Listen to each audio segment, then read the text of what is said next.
ternyata adalah kehidupan bagi masyarakat yang lain, bagi orang yang lain, bagi orang yang membutuhkan.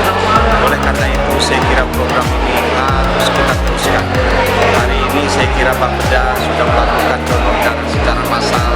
Harapan kami paling tidak 2 bulan ke depan Bapeda akan kembali menimbangkan darah. Saya kira gerakan ini harus menjadi gerakan masif, gerakan kita semua. Amat sangat luar biasa jika gerakan ini kemudian menjadi gerakan provinsi nanti. Kami himbau Bapak dan Ibu sekalian, mari kita lakukan donor darah, Insya Allah darah kita bermanfaat, jiwa-jiwa lain. Selamat mengikuti donor darah, Insya Allah bermanfaat untuk manusia. Assalamualaikum warahmatullahi wabarakatuh.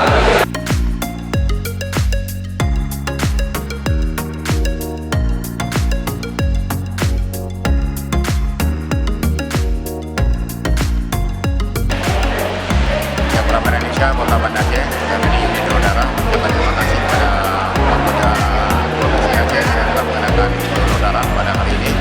Dan donor darah ini adalah rangka melaksanakan pada tugas Bapak Gubernur Aceh, Pak Insyaallah Pak Indonesia.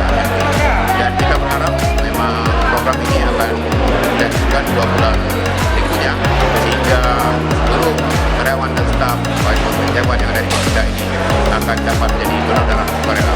Dengan jadi donor darah sukarela di sini, sehingga stok darah kita di Kota Banda Aceh akan turun. Terima kasih. Assalamualaikum.